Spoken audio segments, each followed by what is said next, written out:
Isso aí, queridos, boa noite a todos, boa noite, paz do Senhor Jesus, amém? E você desse a paz do Senhor Jesus que está ao teu lado aí, abençoa essa pessoa, glória a Deus, hein? Já louvamos ao Senhor, sempre muito bom louvar o nosso Deus. A Bíblia fala que Deus habita, Deus se manifesta, né?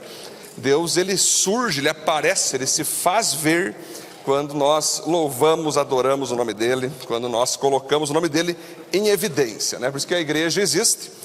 Nós existimos para botar o nome dele em evidência, né? Na nossa ação, nossos pensamentos, nossos louvores, amém, queridos? Queria saber quem que nos visita essa noite. Erga sua mão, gentileza. Aqui nosso irmão Robson Tati está visitando hoje, glória a Deus, hein? Vamos apresentar o Vitinho hoje também. Estamos lá, o nosso irmão ali, isso, bem-vindo. Mais alguém, gente? Isso aí, muito bom. Então vai passar a equipe aí de integração. Sejam muito bem-vindos à nossa igreja, sintam-se à vontade em nosso meio. Gente, é interessante que hoje eu quero falar sobre algo bem legal que contribui com a nossa série Unidade. Estamos quase já encerrando, ainda não encerramos a série, mas hoje quero falar com você sobre 10 inimigos da unidade e como vencê-los. Temos aí o título, 10 inimigos da unidade e como vencê-los. Queridos, para nós andar em unidade, isso vai ser desde um time de futebol, desde uma igreja, desde uma empresa, desde a própria família.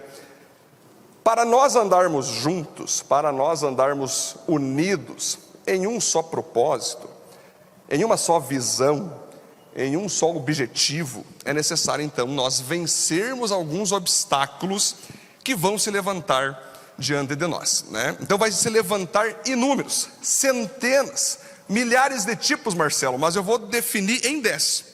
Nós vencendo esses 10 pontos aqui, nós vamos conseguir manter-nos unidos. Porque, gente, o próprio diabo sabe que um grupo unido em Cristo jamais poderá ser vencido. Amém, queridos? Um grupo unido em Cristo jamais poderá ser vencido.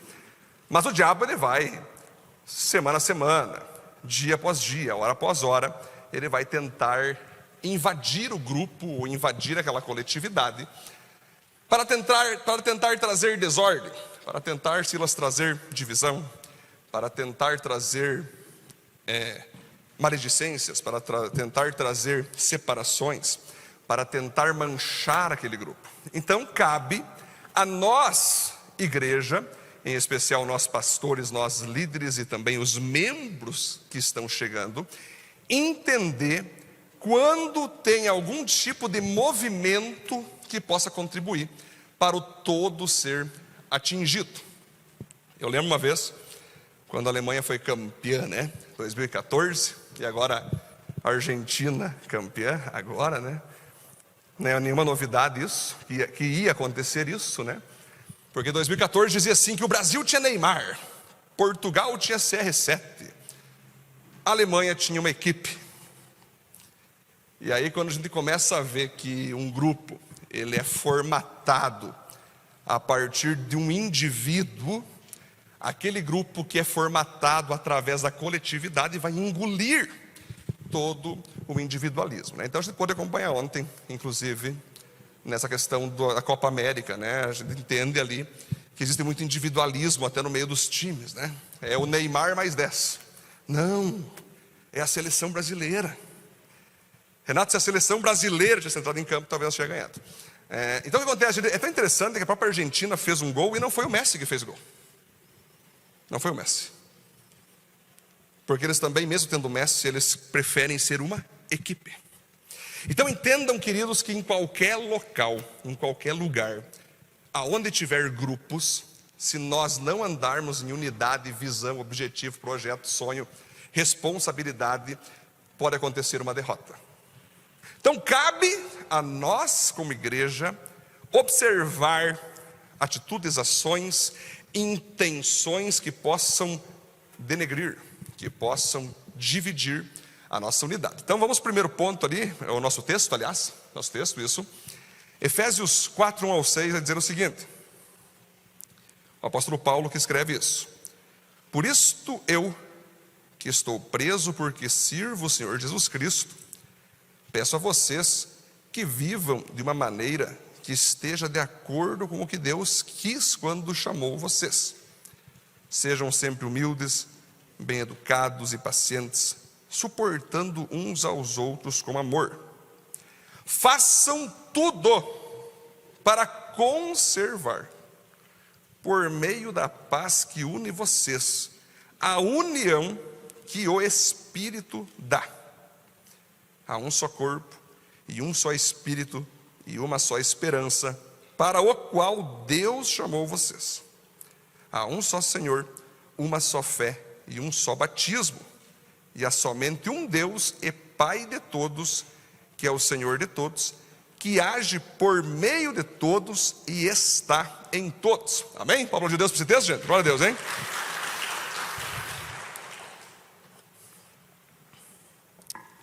São 10 pontos, mas eu vou fazer de uma maneira mais objetiva. O primeiro ponto, então, vamos lá. O próprio ponto vai ter a resposta de como vencer para o ponto. Então, o primeiro obstáculo é incredulidade. E aí você vai ver logo embaixo. Tenham uma só fé. Aqui está como nós podemos vencer a incredulidade. O que é incredulidade, queridos? É uma pessoa que não crê. É uma pessoa que não acredita. É uma pessoa que às vezes está naquele grupo, está na igreja, mas ela mesma não acredita no que é pregado, não acredita no que é instruído, não acredita no que Deus está falando, não acredita no que Deus está apontando, não acredita naquilo que os pastores e líderes falam, não acredita naquilo que está acontecendo. Ela está no meio da igreja, mas ela não acredita que algo está acontecendo ali. Ela é aquilo que eu chamo de cristão ateu. O cristão ateu está com o seu físico em nosso meio, mas o seu espírito está longe de nós. A sua mente está longe de nós. Quando ela vê um pastor pregando, a primeira coisa que ela faz é questionar o pastor, ou o pregador. Não sei não, tem coisa aí. Eu não vou ouvir nada, eu já estou fechando meu coração agora. Já me dei mal confiando em tanta gente, não vai ser nesse cara que eu vou confiar agora. Então você vai perceber, queridos, que as pessoas, elas começaram a passar o tempo, elas começaram a ficar incrédulas, Guilherme.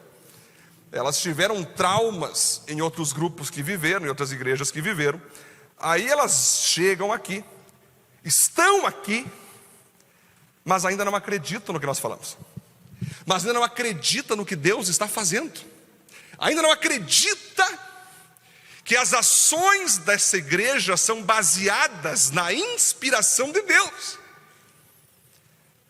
Elas ainda questionam, elas ainda botam à prova, elas ainda pensam que tem algo errado. É aquela pessoa que gosta de achar sempre algo errado em tudo que ela vê na vida.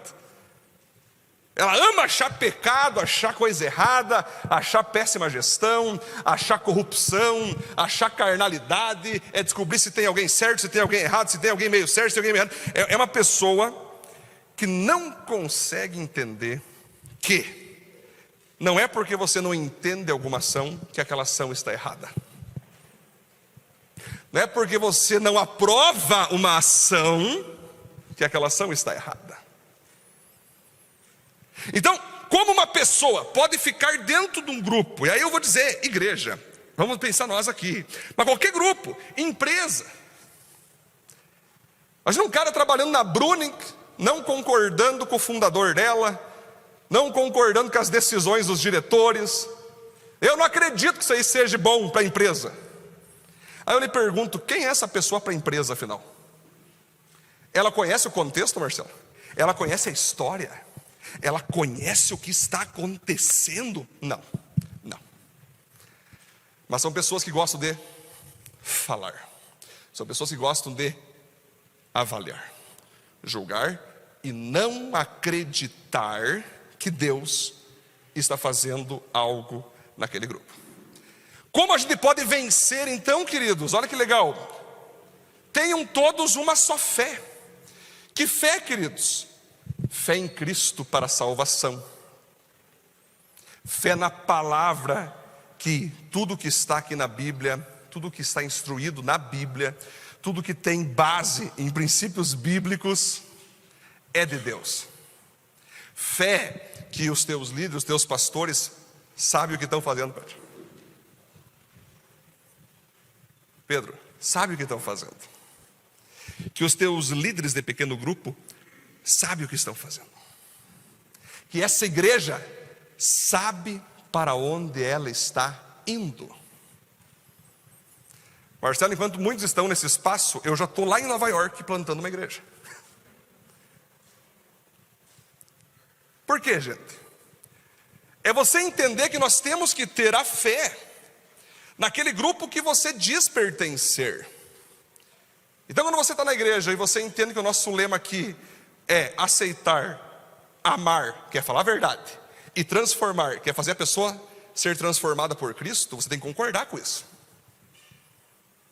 Juliano, se uma pessoa está aqui dentro e ela não acredita que nós aceitamos, que nós amamos e que nós transformamos, ela está no lugar errado. A transformação, e aí que entra o jogo, a transformação, ela é dolorosa. A transformação, ela dói. Então uma pessoa antes que está há anos conosco, que não deseja ser transformada, ela é convidada a seguir seu rumo. Entendeu, Carol? Nós não temos um lema, igreja. O que é o lema aqui? Aqui você é bajulado, aqui você dá tua grana, o que importa é dar teu dinheiro. Não. Não. Aqui somos todos amiguinhos do pastor Tio Lu, o pastorzinho Edsonzinho. Ele é querido com todo mundo, ele ama todo mundo. Vamos fazer a turminha do Edsonzinho. Não.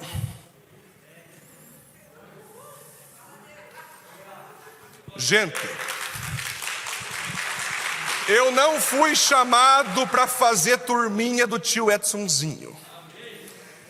Deus não me chamou, queridos irmãos, para ficar prestando conta das minhas ações a vocês, que vocês não entendem. Deus me chamou para ter discípulos avivados em poder e caráter. Essa é a visão que Deus nos deu. Fora isso, não tem como mesmo pertencer. Entendeu, queridos? Calma, gente, calma. Eu só estou introduzindo o primeiro ponto. Gente, eu só estou falando assim, calma, gente, eu sei que está legal. Mas é que realmente, gente, eu estou tentando trazer aqui para vocês a teologia da questão de ser igreja.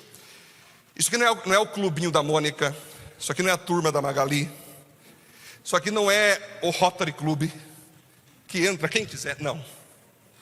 Aqui é uma igreja. Aqui é uma igreja, queridos. Aqui você é o quê, gente? Pode repetir comigo, aqui você é o quê? Aceita o quê? Muito bem. Então, gente, o meu papel desde que Deus me chamou nunca foi agradar ninguém. Nunca. Porque no momento que eu for agradar alguém, eu posso pedir para deixar de ser pastor. Posso ser coach, consultor financeiro, vendedor de objetos. Não, gente, eu sei do meu chamado. Eu sei do chamado dessa igreja. Eu sei do chamado da Viva, queridos.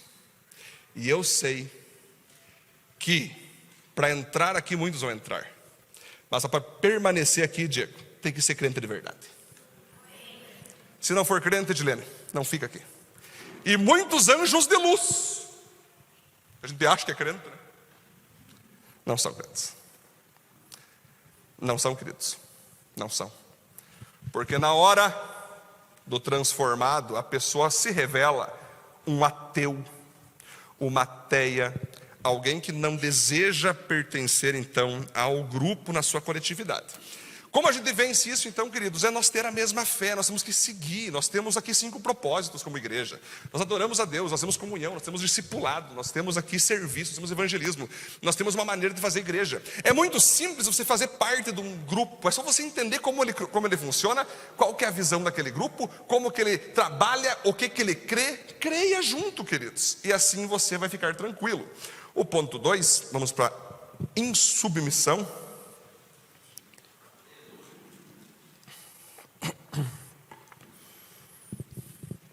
Sejam obedientes. Então aqui, gente, é muito interessante nós sempre lembrar o que é submissão. Então, Edilene, nós estamos na igreja viva. Não temos inúmeras igrejas para não vir, gente? Tem Assembleia, tem Batista, tem Igreja de Deus, ótimas igrejas, gente. Eu abençoo as igrejas para não vir, né? Temos lá a Videira, conheço o pastorzão lá, tem a Casa do Pão. Gente, tem várias igrejas para vir. Então, quando você decide participar de uma dessas igrejas, então aqui você está na Viva hoje, né? Você decide fazer o quê, gente? Entender a missão daquela igreja. E você, quando então você vira membro, você decide fazer parte da membresia, você se coloca debaixo daquela missão. Debaixo da missão. É interessante, gente, tem pessoas que falam comigo na maior naturalidade, gente, eu acho espetacular isso. Pastor, eu jamais vou ser membro da Igreja Viva. Eu por quê? Não estou preparado para essas coisas que vocês fazem. Mas quero participar dos cultos. Eu, glória a Deus. Feliz é você, querido. Isso mesmo. Se você não está preparado para andar do nosso ritmo, para se comprometer com o que se espera de um membro, então fechou, fica na multidão. Não tem problema. Isso eu já fiz inúmeras vezes, gente. Tem muitas pessoas aqui no nosso meio que são multidão e tão felizes assim. Pastor, eu quero só vir no domingo aqui, pastor, eu ouvir tua palavra e ir embora. Nada de vida na vida aqui. Tu lá e eu aqui, pastorzão. Fechou? Então a pessoa às vezes conhece mais a visão da igreja que o membro. Aí quando o membro vem, e dele assina o pacto de membresia, ele vai ter ali algumas coisas, se espera dele, né? Quer saber o que a gente espera de um membro? Pede para cá, te bora ver lá, pacto de membresia. Só por curiosidade, vai lá ver. Se tu for multidão, Cátia, daqui esse pacto, dá uma lidinha ali.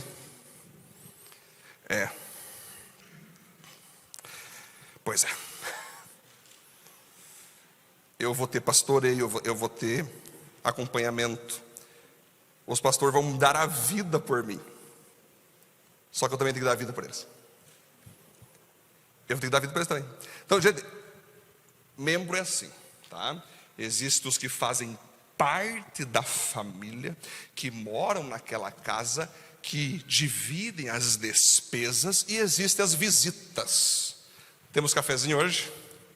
Tá bom esse cafezinho, hein? E vai embora, entendeu? Então, se você gosta de ser visita, sinta-se à vontade para vir quantos tu quiser na igreja. Visite quantos tu quiser, querido. Agora, se você quer ser considerado membro da Viva e fazer parte da casa, você tem que ser membro. Você tem que assinar o pacto de membresia, fazer parte da família. Então você tem que se colocar debaixo da missão. Uma pessoa insubmissa, ela está muitas vezes na membresia da igreja, ela está assinando algo que vai concordar com aquelas normas, mas na prática, Andressa, não é assim. É insubmissa, fala mal do pastor, fala mal da família do pastor, fala mal da família dos diáconos, fala mal da família dos presbíteros, fala mal da família dos líderes, fala mal da própria igreja que abençoa ela. Não concorda com isso, não concorda com aquilo, não concorda com aquele outro, não concorda com aquele outro. Interessante que não falam para nós, falam para os outros. Para nós não concorda com isso, não concorda com aquilo, não concorda com aquilo. E não concorda com isso, não concorda com isso. Você sempre está fazendo o que na vida, então você não concorda com nada. Eu tenho muitas vezes a impressão que não existe nenhuma igreja que essa pessoa vai concordar com algo. Porque aprendeu a vida inteira a ser insubmissa. Aprendeu a vida inteira a ser alguém que não se coloca debaixo de princípios coletivos, queridos. Então, quando você decide se colocar debaixo, e aqui a gente está falando da igreja, tá? Mas isso vale, gente, isso vale para qualquer coisa. Vale para grupo de bicicleta, vale para grupo de moto, vale para empresa, gente. Se eu trabalho na FOC, eu tenho que abraçar, vestir a camisa da FOC e fechou. Se eu trabalho na Bruning, eu vou vestir aquela camisa, vou batalhar por aquela minha empresa. Então, gente, é tão simples isso. Mas muitas pessoas não conseguem entender. E por isso que nós, como igreja, nós temos que vencer a incredulidade com fé e a insubmissão, levando então as pessoas a serem obedientes, queridos. Obedientes. Eu li semana passada aqui, vocês viram, quando eu ungi os diáconos aqui, os presbíteros, que no texto de Hebreus falava assim: sigam as ordens pastorais e dos líderes. Não era isso? Quem lembra? Quem lembra aqui? Quem lembra? Ali não era pedido ali, era ordem. E não sei se vocês sabiam que no nosso pacto em membresia, o primeiro ponto está escrito bem assim: sigam as ordens. Não significa, meu querido irmão, minha irmã, que tu vai receber ordem o tempo todo. Não, já não é isso. Mas de tempos em tempos, Deus vai usar os pastores e a liderança para te dar alguns tipos de ordens, que às vezes tu não vai entender, mas Deus te leva a obedecer. Eu sempre digo, cara, que ordem que você entende e obedece é coerência. Ordem que você não entende e obedece é obediência. Então nós temos que entender isso. O ponto 3, vamos lá. Preguiça. Olha que interessante.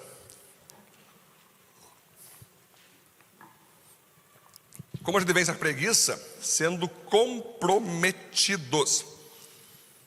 Queridos, a Bíblia fala que nós temos que trabalhar. A Bíblia fala que o trabalho, ele é uma bênção. Mas também fala que nós temos que descansar, né? A gente tem que descansar. Por quê? O que é descansar perante a Bíblia? É você poder, por um momento da semana, relaxar, meditar, descansar teu corpo dos trabalhos que você fez a semana inteira. Mas aí existe o descansar, né? Que no caso seria o cansar de descansar. Isso é preguiça. É quando você descansa tanto que cansou de descansar. Aí, agora levantou um novo crente na pandemia, né? Que é o crente live, né? O crente live é o seguinte: ai, mas que maravilha poder assistir o culto no conforto do meu lar. Esposa, pega um cafezinho, traz uma pipoca, lá o pastor detonando, a galera, oh glória, vai falando, Jeová. Oh, glória a Deus que nós não estamos lá, amor. Estamos assistindo aqui ao vivo e a cores, ó, vai falando. Eu amo a igreja local, eu amo a Viva, né? Mas eu não vou mais na igreja porque eu gostei dessa história de lockdown, isolamento, distanciamento. Eu amei esse negócio de ficar longe das pessoas, me faz bem e quero me manter assim. Gente, muitas pessoas acabam sem perceber se tornando preguiçosas. Nossa, que foto, essa foi boa, hein? Essa tu pegou bonito. Se tornam preguiçosas, queridos. A pessoa preguiçosa, Carol, ela fala o seguinte: eu não quero ir na igreja hoje. Por quê? Estou com preguiça. Eu não vou ir hoje lá porque Deus me livre, eu estou cansado, rapaz. Tu não sabe, minha vida é corrida, minha vida não sei o quê. Como se só ela corresse na vida, né? Ninguém mais corre, né? É só ela que trabalha em todo o planeta Terra, né? Ninguém mais cansa, né? É só aquela exclusividade lá. E acaba por se render, queridos, à preguiça. Ela não consegue, às vezes, nem levantar da cama para poder ir para a igreja. Agora convido ela para ir para uma festa, para ir para o bailão do tio Zé, para ir para, né? Convida para ver Argentina e Brasil. Vamos botar lá longe do bairro dela. Ela se desloca, ela vai, faz uma picanha, um churrasquinho, um pão de alho, uma linguicinha, um franguinho. Ela se desloca. Aí convido para vir na igreja. A verdade, irmão, é que eu estou com preguiça. Gente, não sei se você sabia, mas Apocalipse fala que os preguiçosos não herdarão o reino dos céus. Já pensaram nisso, queridos? Porque a Bíblia fala que nós sermos crentes é um trabalho. De fato, nós vir para a igreja é um trabalho. Nós se envolver, se comprometer é algo trabalhoso. Mas Deus só vai levar para o céu pessoas trabalhadoras. Não só pessoas que estão ganhando dinheiro com trabalho secular. Não, trabalhadores no reino dos céus, no reino de Deus, que pertençam e que participem da igreja. Então, se você tem tido esse inimigo, vença ele imediatamente. Principalmente quando você vai ler a Bíblia, quando você vai tentar ler um livro que te edifique. Primeira coisa que teu corpo faz é o quê? É o bocejo? Não levante a mão, porque eu sei que muitos levantariam. Quando tu lê a Bíblia, você tem bocejos? Não levante a mão. Quando está no Facebook, não, né? WhatsApp, não. Instagram, não. Twitter, não. Ah, não. Quando está assistindo lá a Globo, também não. As novelas, não. Séries na Netflix, capaz que não. Que isso, rapaz? Pegou a Bíblia? É difícil, meu Deus, eu não consigo. Na verdade, queridos, enquanto não perceber que algumas coisas do teu dia a dia e dos seus hobbies são inimigos, tu nunca vai vencê-los. Às vezes você está tendo isso no teu dia a dia, achando que faz bem, achando que é maravilhoso para a tua alma, você descansa o teu físico, você fica na caixinha do nada, e quando Deus vai te encontrar, não tem nada dentro de ti mesmo. Gente, eu estou falando com todo o coração, gente. Pior que eu estou bem de boinha hoje, gente. Estou bem de boinha. Por que vocês estão me olhando assustados assim? Vocês estão assustados. Eu ainda falei para o Senhor, Deus, a palavra, ela mexe um pouquinho com as pessoas, mas, né? Então, gente, nós temos que vencer isso. O comprometimento é uma coisa trabalhosa, mas é necessária. Ponto 4, vamos lá. Outro inimigo a vencermos, queridos, se chama contenda. Como a gente vence isso? Fugindo da calúnia e da fofoca. Gente, a palavra contenda, ela vem de uma raiz, na verdade, que significa, tá todo mundo junto numa tenda, Lu, e alguém vai lá e começa a dividir a tenda, e já pega o tecido, já faz uma outra tenda, e daqui a pouco tem 15 tendas daquela única tenda, né? Contenda, várias tendas, quando na verdade devia ser só uma tenda, né? O que acontece, gente, dentro de uma igreja, é necessário nós entender que você vai ter acesso, você como membro, você também que nos visita, vai ter alguns tipos de acesso a algumas informações, né? O visitante tem acesso a informações básicas. O membro, por ser membro, ele vai ter acesso a informações mais profundas do que a igreja está fazendo, do que a igreja está investindo, do que está acontecendo no hall de membresia, quem que era líder deixou de ser líder, quem que era membro deixou de ser membro, né? E aí você fica, mas o que aconteceu? O pastor só disse que é questão pessoal. O pastor só colocou lá, gente, essa tal pessoa não é mais líder por questões pessoais. Ah, por quê? Eu tenho que saber mais detalhes, eu preciso saber.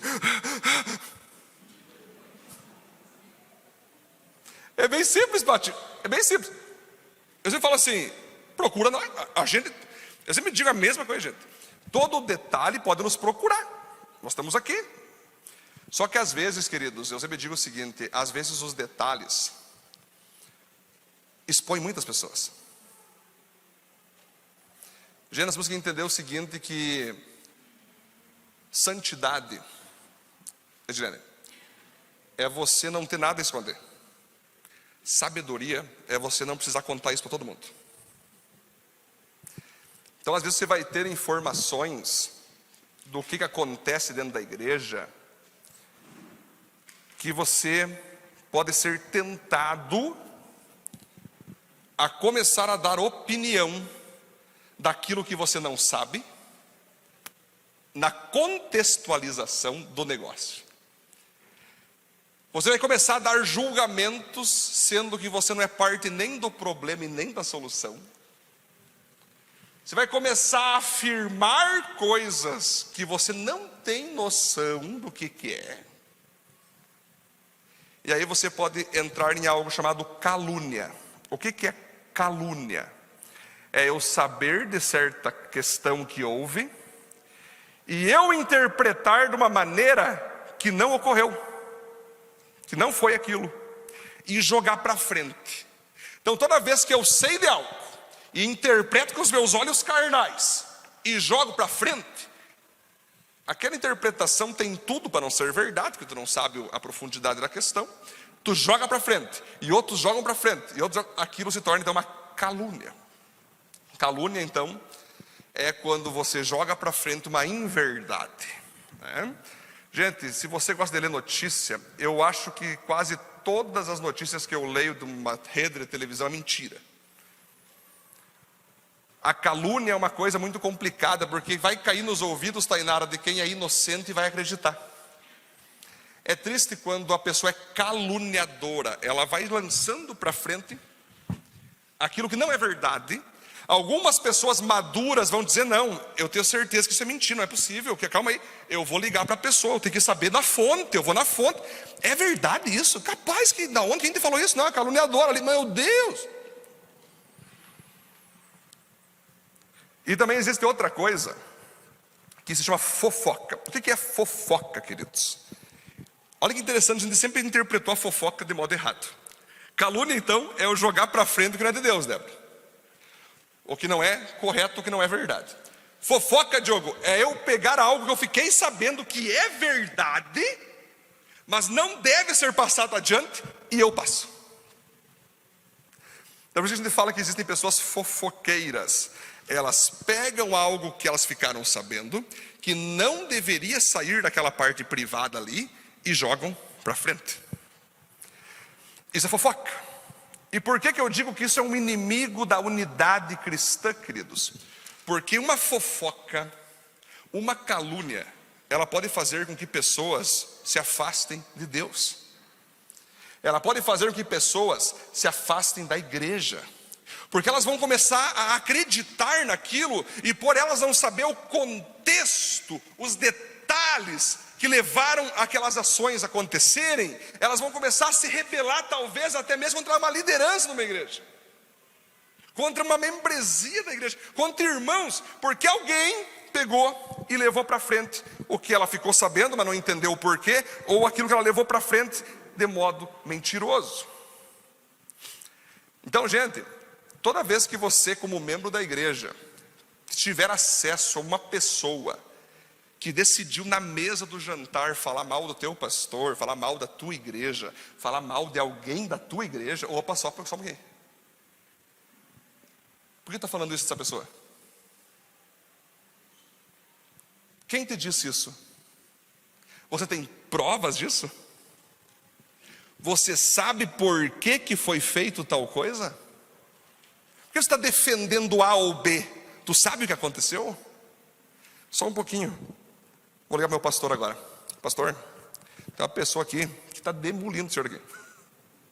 Eu vou botar no telefone ela agora, para que ela fale com o senhor. Você acha que essa pessoa vai ter coragem de falar com o pastor? Não. Uma fofoqueira, uma pessoa fofoqueira, ela tem coragem de falar nas costas, na frente não. Porque geralmente o fofoqueiro é covarde. Geralmente o fofoqueiro é covarde. Só que sim, gente, aqui na Viva, Felipe, bom, quem anda próximo de nós sabe. Aqui é Tendel e a Vivatel, rapaz. No momento que nós saber, às vezes a gente até sabe, Nito, mas a gente deixa a arapuca ir longe, né? A gente só puxa. E cai uns 300 ao mesmo tempo. Queridos, vocês acham que eu sou homem de Deus e pastor dessa igreja à toa? Você acha que eu não sei até o que tu pensa às vezes? É tão interessante que às vezes eu estou na frente de uma pessoa, eu sei até o que ela está pensando sobre mim. É bíblico? É. Deus revela muitas vezes para o rei, Provérbios, até mesmo as intenções dos corações das pessoas. Rei na Bíblia é reino de sacerdotes, líderes, pastores cristãos. Então, queridos, entendam que nossa igreja, ela trabalha muito, Lu, com estou ficando em dúvida sobre a igreja. O que tu faz, Guilherme? Vai lá na Sul Brasileira. Pilau, bota aí que eu estou com dúvida sobre a Viva. Não, o que tu faz? Vem para mim. Pastor, eu queria entender porque o senhor fez tal coisa. Vou te falar. Só não sei se vai ter maturidade para entender. Líder de PG, por que o senhor repreendeu aquela pessoa no pequeno grupo? Vou te falar. Por que tu não fez nada em relação a isso? Vamos te falar. Fran, uma vez, eu estava lá em Curitiba, Silas, e foi muito interessante, isso eu achei interessante. Naquela igreja que eu estava lá, Pedro, a liderança sentiu de Deus de dar um iPad para o pastor. Olha só, Pedro. O cara que movimentou isso, Marcelo, ele veio para a nossa liderança, gente, vamos dar um iPad para o pastor lá, ele merece, ele está sempre com o caderninho dele, não sei o quê. Aí a gente dividiu, Lu, cada um deu 50, um deu 70, um deu 100, e foi assim, Lu. Beleza. Aí compramos um presente para o pastor lá. Foi engraçado. Aí uma pessoa na porta da igreja, onde nós ia começar o culto, na porta da igreja, ela veio, ficou sabendo o que deram para o pastor ali. E eu, o quê? Vê se tem cabimento uma coisa dessas. Compraram um iPad, pastor, vê se tem cabimento.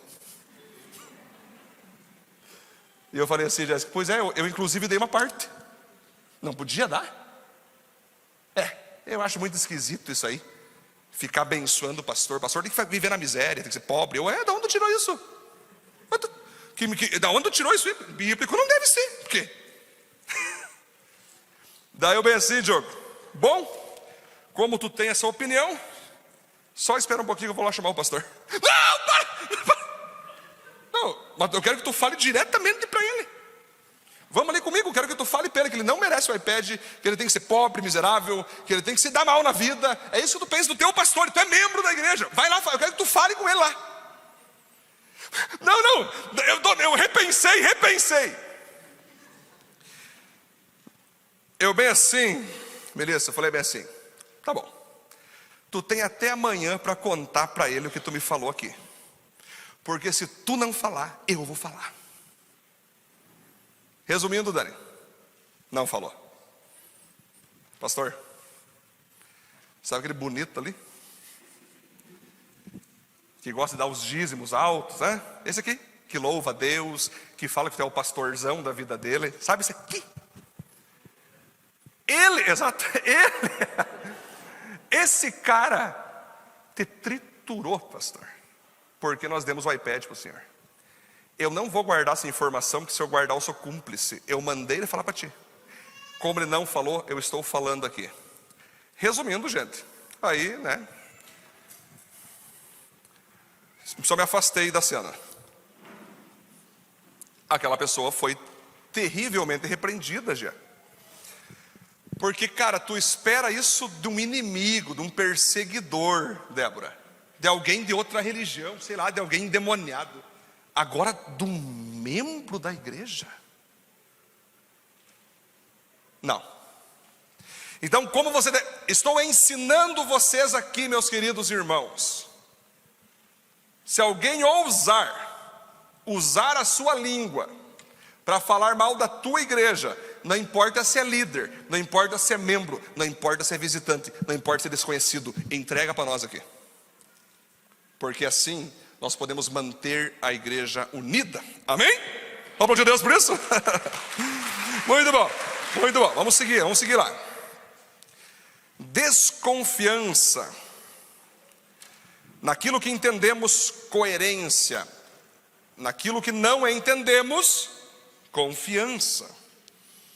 Gente, quando vocês estão na igreja, existirão muitas coisas que a liderança, nós pastores, vamos fazer e vamos explicar. Está bem simples. O forro, queridos, vamos fazer assim, ó, que tá. Depois nós vamos até ver o seu forro, que está bem legal. Nós vamos entender, vai que legal. Porém vai ter ações da nossa igreja que você não vai entender. E nesse momento, quando você não entender, você não está sendo permitido para falar mal de algo que tu não entendeu. Se tu não entendeu, você deve simplesmente confiar. Quando Deus falou para Abraão, pega teu filho Isaque, eu quero que você mate ele. Você acha que ele entendeu alguma coisa? Não, ele só confiou. Quando Jesus chamou os seus discípulos para andar com ele e ir em direção a Jerusalém, dizendo que ele ia morrer numa cruz, o que os discípulos fizeram? Só confiaram. Quando os discípulos foram atrás do apóstolo Paulo, muitas coisas de presbítero Jean, que agora é presbítero, olha Deus, que Paulo fazia, os discípulos não entendiam, mas eles sabiam que aquilo ali que ele estava fazendo era algo de Deus. Eles confiavam.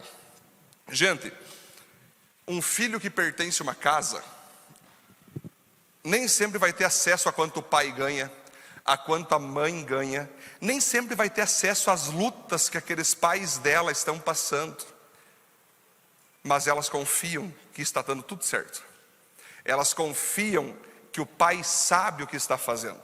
Marcelo, muitas vezes os pais chegam para os seus filhos que amam morar numa casa, amam morar naquele bairro, e os pais percebem que as contas estão ficando baixas, precisam diminuir o padrão, elas pegam e falam assim: filhos, nós vamos mudar de casa a partir de semana que vem.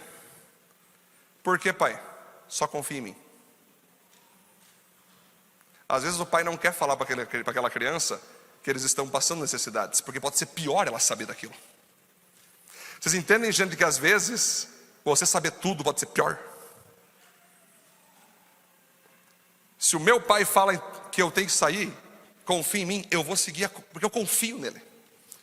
Eu não preciso desconfiar, eu sei o que aquela pessoa está fazendo. Gente, para quem anda de avião, eu já andei de avião inúmeras vezes, quero voltar a andar logo quando sair essa pandemia aí, me voltar para minha viagem Planet. Tu não sabe quem é o piloto já? Às vezes ele fala no alto-falante com aquela voz, tá com a rachada: bom, meus amigos, vocês estão todo mundo bem, nós vamos viajar. Eu falei: meu Deus, o senhor vai repreendendo, né? Eu não fico perguntando se o piloto está formado, se o piloto tem treinamento, se o piloto ficou anos. Eu sei que ele para estar ali, ele tem que estar sabendo o que está fazendo. Não é um mecânico que está dirigindo, que está pilotando o avião. Não é um padeiro que está ali dentro. É um piloto de avião. O que eu quero ficar perguntando? Vamos embora. Vamos lá, quero subir.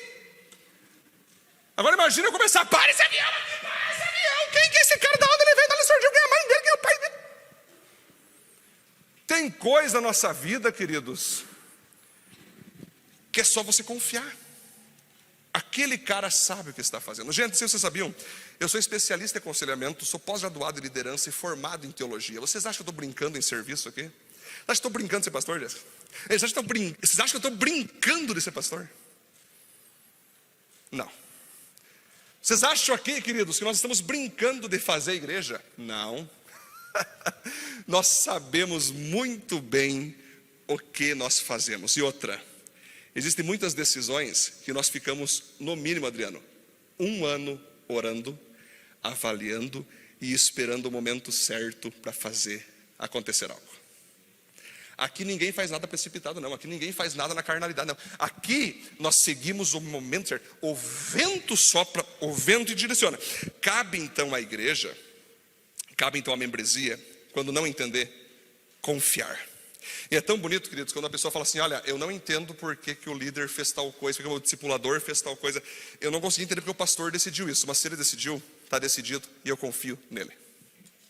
Amém, gente? Amém?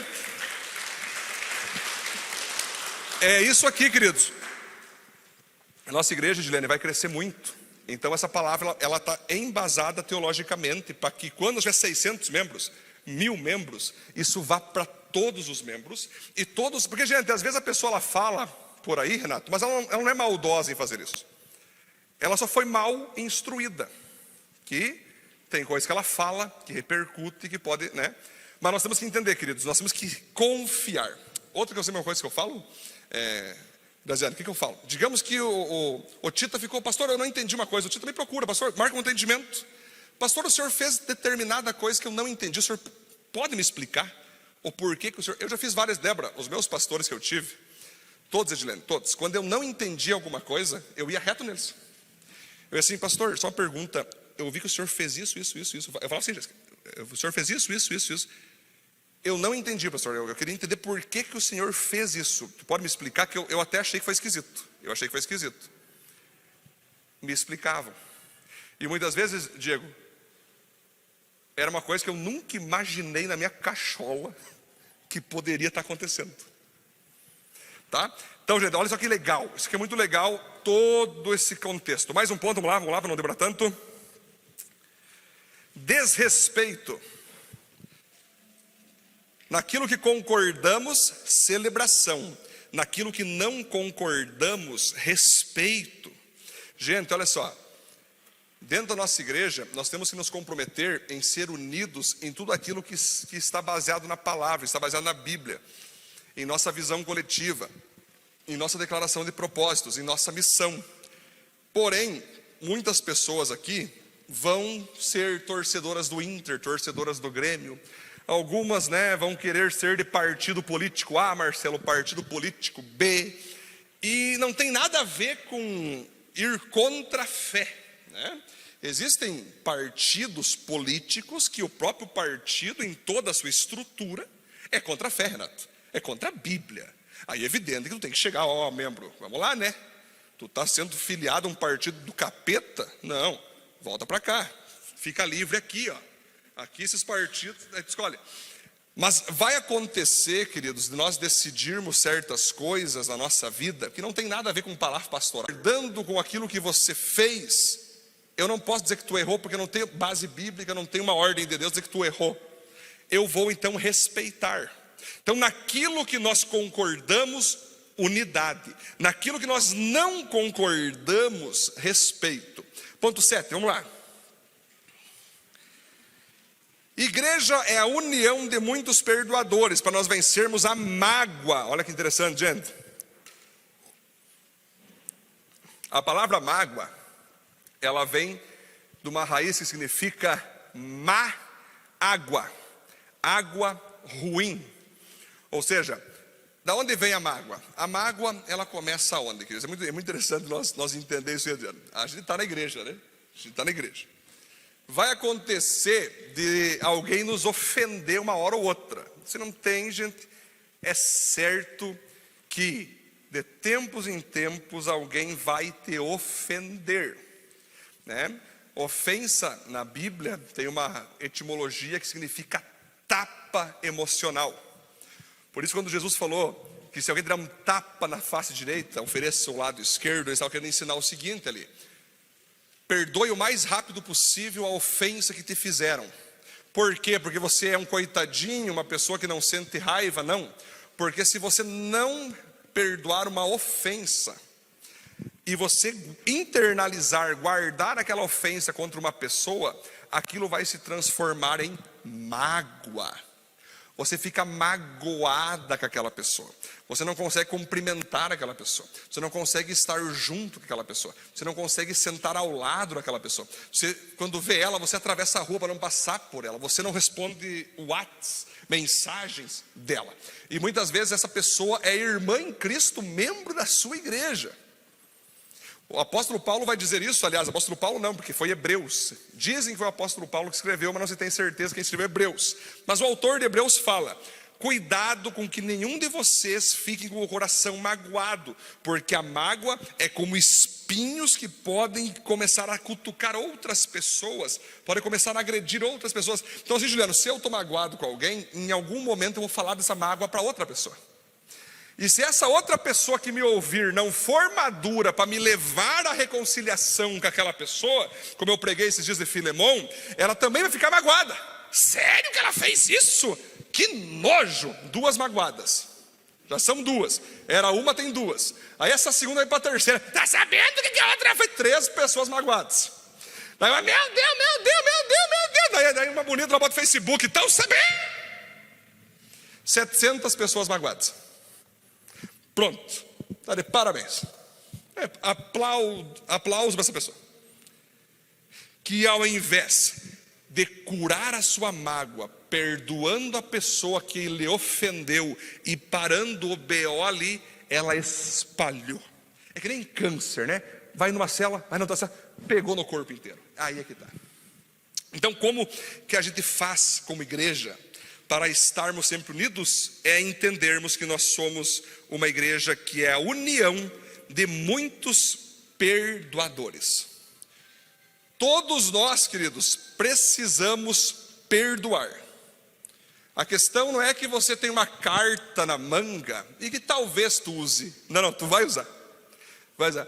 Pedro, eu sempre libero perdão antecipado já. Eu já falo assim: Deus, ó, já estou liberando aqui. Quando alguém errar comigo, está todo mundo perdoado, não tem problema, está perdoado, que Deus ajude, que consiga mudar de pensamento, está bem de boa, perdoo mesmo, peço perdão quando eu erro, me perdoa, não devia ter falado assim, não devia ter dito isso, não devia ter anunciado isso, não devia ter pensado, perdão, velho. Porque nós somos uma igreja de muitos perdoadores. E isso vem desde os pastores, até os presbíteros, até os diáconos, até os líderes, até os membros. Se nós não tiver essa cultura de um perdoar o outro, a mágoa vai entrar e vai ser que nem câncer pegando todo mundo. Por isso, queridos, por favor, não permita que o teu coração tenha mágoa de alguém. Por quê? Porque se você permanece dentro de uma igreja com mágoa no coração e tu não quer liberar essa mágoa, você terá que ser retirado. Sabia disso? Lá em Curitiba, queridos, quando eu morei lá, existia, Guilherme, o biarticulado. Tinha ônibus, tem uma linha só para ônibus. E os ônibus que eu gostava de pegar, Juliano, era o ligeirinho, era um ônibus cinza, que os ônibus maiores, irmão, demoravam 1h30. O ligeirinho, 20 minutos chegava. Esse aqui que eu quero esse nome aqui. E aí uma vez eu conversei na verdade eu estava num biarticulado nesse dia. E eu conversei com o motorista, né? E lá em Curitiba tem muitos bonitos que ficam com fone de ouvido, andando na rua assim, né? Aí sem querer eles entram na via do ônibus, Renato. A gente, algum negro já bateu ali, pá, e quebra a perna, e quebra braço. Eu tinha um colega que foi 5 vezes atropelado por um biarticulado. Eu tinha um colega lá no seminário, Anderson, foi 5 vezes atropelado por um biarticulado. Porque ele ficava com o fonezinho de ouvido e ficava assim, né? Quando ele entrava na via, e o pum. Tinha tragédias, por exemplo, que pessoas eram esmagadas total, Diogo. Morria na via, assim. Era quase toda semana, gente. Era feio. Aí um dia eu perguntei para o motorista, falei, como é que funciona? E ele, cara, nós temos uma ordem. Que aqui dentro tem umas 150 pessoas aqui dentro desse biarticulado. Até mais 150. Muitas sentadas e a maioria de pé. Nós temos uma ordem, que se nós estiver a toda velocidade, na velocidade autorizada pelo governo, para nós andar aqui, e surge um skatista, ou surge um cara com fone de ouvido na minha frente, eu sou autorizado a matar aquela pessoa. Olha que louco, gente. Por quê? Porque se eu frear, eu mato umas 80 dentro do ônibus. E aí ele fala assim, Lu, infelizmente, às vezes na vida, eu tenho que escolher não entre o bem e o mal, mas entre o mal menor. Entenderam? Às vezes é necessário, queridos, infelizmente, sacrificar alguém para que não sacrifique o grupo inteiro. Mas poucos entendem isso. Poucos têm acesso a isso, né? E por isso a gente tem que entender o quê? Uma pessoa magoada, ela tem que sair do estado de mágoa o mais rápido possível, porque senão ela vai contaminar outras pessoas. Ponto 8, vamos lá. Pecado, desobediência, né? Como a gente vence o pecado? Confissão e arrependimento. Ou se faz necessário o desligamento da coletividade. Olha só que interessante, queridos.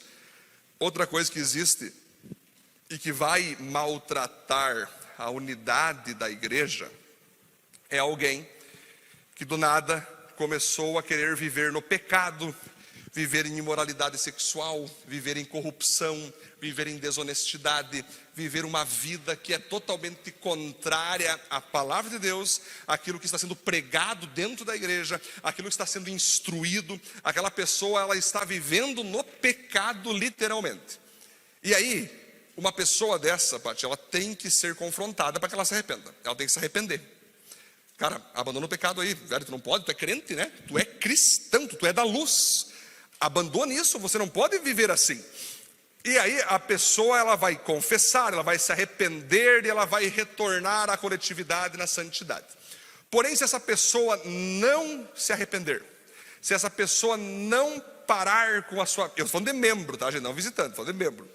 E não parar de pecar e continuar fazendo aquilo, é a mesma coisa que a mágoa, Juliano. Ela vai começar a fazer aqueles que estão santos também querer fazer o mesmo pecado. Uma vez eu tinha uma equipe lá em Curitiba de 5 líderes. Era 5 líderes. Era o Ministério de Adolescentes da época lá, né?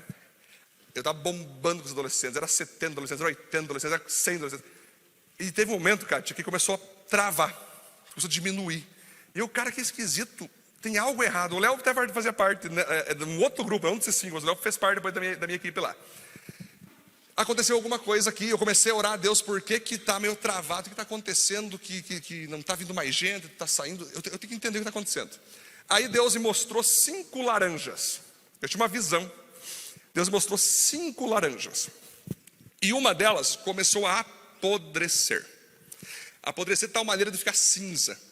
Aí Deus falou assim, segue assistindo isso, enquanto ela foi apodrecendo a outra, apodrecendo a outra, apodrecendo a outra, apodrecendo a 5. Parou a visão. E eu falei: Senhor, o que é isso? Aquela laranja é tal pessoa. Tire ela já, antes que você perca as outras 4.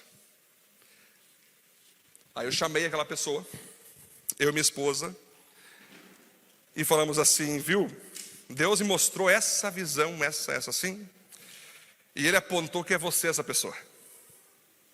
É. Aí Choratel: é mesmo? E aí, gente, os pecados revelados ali foram uma coisa absurda. Levamos ela ao arrependimento. Por que, Lu? Porque ela decidiu se arrepender. Eu falei: você quer se arrepender? Você deseja que a gente te restaure? Sim, me ajudem, por favor, eu saio da liderança, mas eu quero minha vida transformada de volta. Então fechou. Ajudamos ela a se arrepender, Pedro. Quando ela se arrependeu, quando ela se transformou, quando ela pediu perdão para todo mundo que ela aprontou coisa lá, resolveu a vida, estava bem de novo, trouxemos de volta. Agora, existem pessoas que às vezes elas vão dizer: eu não concordo que isso seja errado. Eu não concordo, pastor, que isso que eu estou fazendo é errado. Mas está na Bíblia aqui, está claro aqui na Bíblia, está claro aqui, mesmo estando na Bíblia, eu não concordo.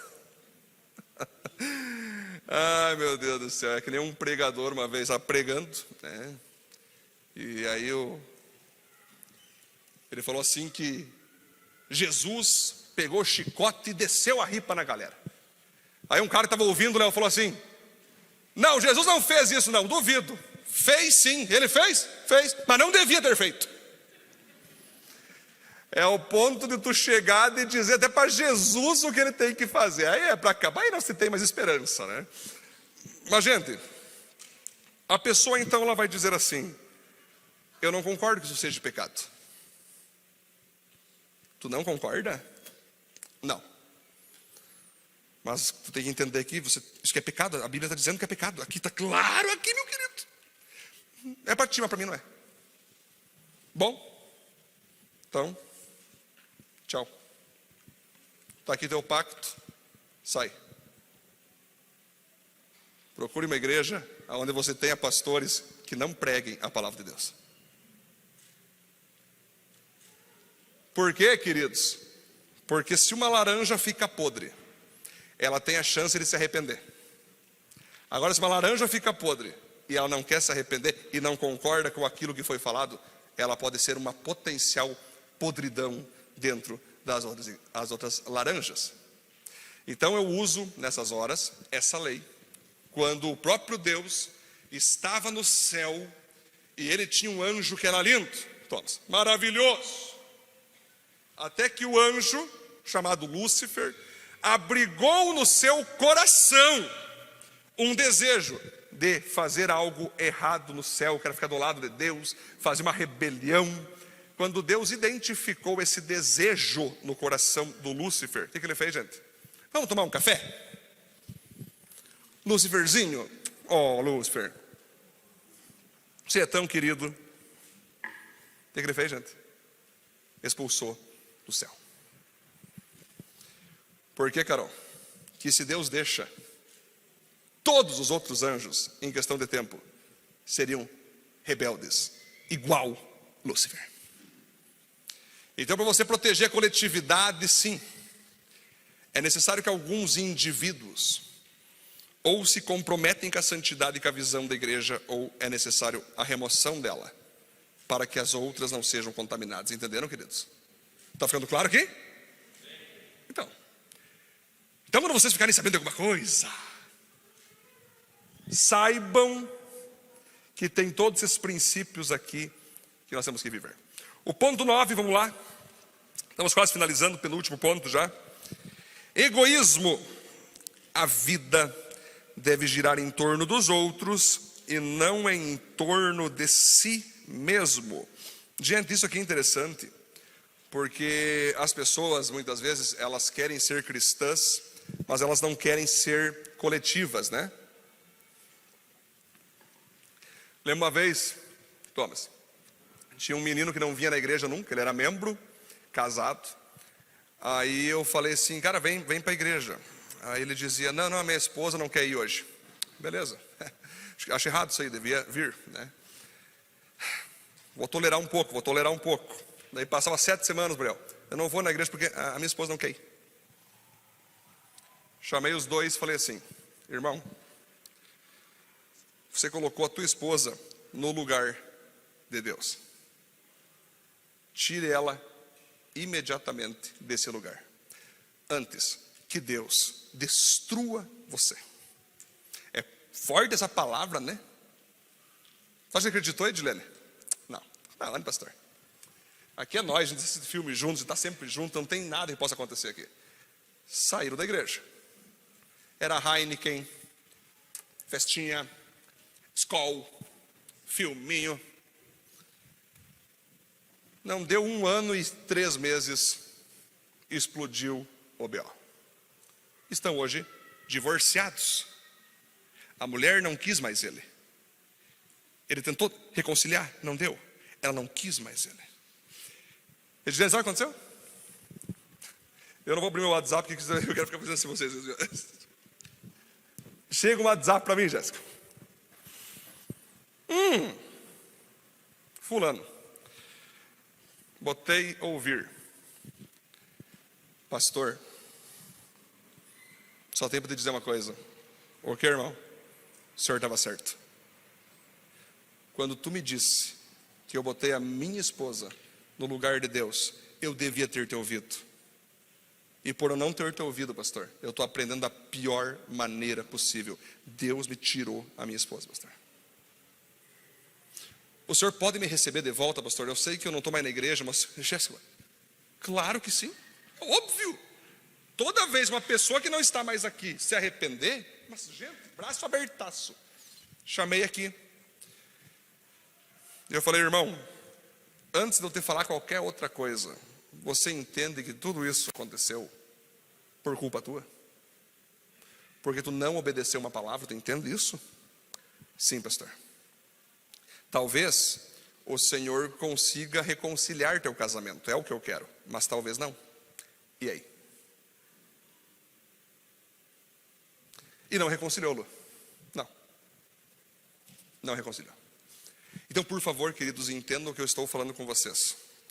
Se a tua vida gira em torno do teu umbigo, gira em torno somente do teu casamento, e não contribui para nada, a tua família não está disposta a abençoar a sociedade, não está disposta a se comprometer com a igreja, com Cristo, e você trocou Cristo por teu cônjuge, rapaz, Deus não divide a glória dele com ninguém, entendeu? Gente, eu vou repetir, é ninguém. Deus não divide a glória dele com o teu trabalho, Deus não divide a glória dele com os teus filhos, Deus não divide a glória dele com o teu esposo, com a tua esposa, não divide a glória dele com o teu dinheiro, Deus não divide a glória dele com ninguém. E quando fala que Deus divide, não é um pensamento de Deus, ele não vai permitir que isso aconteça.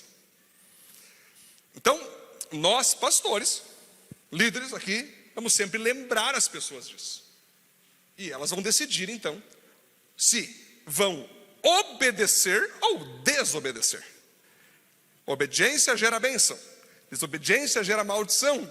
Entende, gente? Então nós temos que entender isso aí. O último ponto para nós fechar, está muito legal, né, queridos? Vamos fechar hoje. A avareza.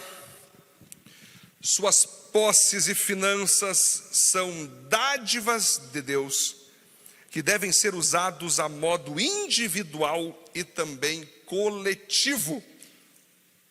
O que é uma pessoa avarenta? Uma pessoa avarenta, ela é aquela famosa mão de vaca. Ela pega o dinheiro e fecha. O dinheiro é só meu, né? É por isso que a vaca não tem dedos, né? A vaca ela é assim, né? Esse dinheiro é só meu. Começou a pedir dízimo, meu Deus. Começou a pedir oferta, meu Deus. Gente, é uma avareza de algumas pessoas que é impressionante. Gente, quando você entende que o teu dinheiro não te pertence, A tua vida não pertence a ti, a tua saúde não pertence a Deus. Tudo que tu tem, o teu trabalho, o teu salário, os teus bônus, tudo que tu vier a ganhar, só ganhou porque Deus permitiu, meu Deus do céu, é porque Deus deixou. Se Deus quisesse não deixar, Ele acabava com tudo isso, queridos. Então nós cristãos, nós não podemos deixar que a avareza nos possua. Então nossa igreja, a igreja de Cristo na terra, queridos, esse forro que vocês estão vendo aqui, ó, custou um valor. Nós que estamos aqui pagamos para aplaudir Deus por isso? Vamos aplaudir Deus por isso. Daqui a pouco eu vou falar mais sobre esse forro. Mas olha que maravilha. Então, você está mais quentinho, estava escutando o som, está lindo ainda, até o nosso som está mais lindo, coisa mais maravilhosa. Logo então, Débora, vamos ir para o outro lado, para as salinhas. Estamos com as nossas criancinhas agora, queridos, no meu escritório tem umas ali, na outra sala tem outros lá, está muito maravilhoso, glória a Deus. Agora temos umas salinhas para elas agora. Salinhas nível moderno, nível Vale do Silício. Eu mostrei para os líderes, vou mostrar para vocês logo logo o que eu quero para as crianças ali do lado. Mas vai custar, gente, tem conta, internet. A gente aqui, queridos, uma vez eu chamei a liderança, Edilene, e falei, gente, sabe quanto a gente precisa para o mês que vem? Eu falei, né? Eu fico os líderes, eu não falo para todo mundo o que a gente precisa financeiramente, que alguns se assustam, Hervino, se assustam. Mas de vez em quando eu falo. eu fiquei só vendo a reação. Era nítido, Diogo, a pessoa estava assim. Eu não sabia que era tanto.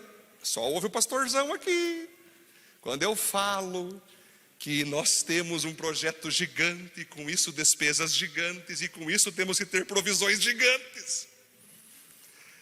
Aí é inaceitável alguém dizer, eu não dou o dízimo, que se dane. Pelo amor de... Bom, primeira coisa, dízimo tu não dá, tu devolve, né? Não devolveu é ladrão. Conforme a Bíblia fala, ladrões não herdarão o reino dos céus. Oferta é aquilo que tu dá de bom grado, que a Bíblia diz que você deve dar a oferta com alegria. Porque isso mostra que você é generoso e está entendendo que quem pertence a essa casa, cada um tem uma parte da despesa. Gente, tem coisas aqui, ó, que você aprende nessa igreja, que infelizmente muitos vão ter que pagar 100 mil, 30 mil para coaches por aí. Tem coisas que nós resolvemos aqui na vida de muitos membros aqui, William, que eles poderiam pagar 300 sessões de psicólogos, e nós fazemos de graça. Graça. E muitas dessas pessoas falam, eu não vou dar oferta. Uma avareza, uma ingratidão, uma falta de discernimento do que a igreja é, do que a igreja precisa, para onde nós estamos indo. Gente, nós temos que ter uma cultura de generosidade, queridos. Nós temos sim que ser dizimistas, ofertantes, investidores. Sim, nós temos que ser. Em nenhum momento, gente, a gente fala para a pessoa abandonar o que é dela. Não. Você tem que ter tua casa, você tem que ter teu carro. A gente ora para tu prosperar, para você viver bem, para você viver tranquilo. Você tem que ter teu conforto. Pensa, Deus te dá a tua finança para você pensar em você também, sim, é óbvio. Mas Deus vai te dar uma quantia suficiente para que você possa devolver teu dízimo, para que você possa ofertar na igreja, para que você possa investir na vida da igreja, investir em pessoas necessitadas da cidade e ter o teu valor para si mesmo. Então vocês entendem, gente? A avareza, ela pode ser um inimigo da unidade. E quando vocês, já até o Léo estava conversando comigo, né? Que o Léo, ele estava com uma pessoa e a pessoa disse, eu não dou dízimo. Daí o Léo, tu vai ter paciência para me ouvir? Vou. Aí o Léo ficou 40 minutos e a pessoa, agora entendi, vocês também pagam conta. Não. Nós somos uma igreja que os anjos descem e vão com baldes de dinheiro. Eles vêm aqui, os anjos vão lá nas lojas e pagam. Gente do céu. Na verdade, nós, como qualquer desenvolvimento social, também temos que arcar com despesas, né? Então, quando todos nós estamos juntos, quando todos nós estamos num só alvo, num só propósito, num só objetivo, queridos, nós alcançamos nossos sonhos. Conclusão, vamos lá. É um trabalho grande nos mantermos unidos, mas é um trabalho indispensável para que a igreja continue avançando e sendo abençoada. Amém, queridos? Para aplaudir Deus, palavra, glória a Deus. Vamos ficar em pé então, gente.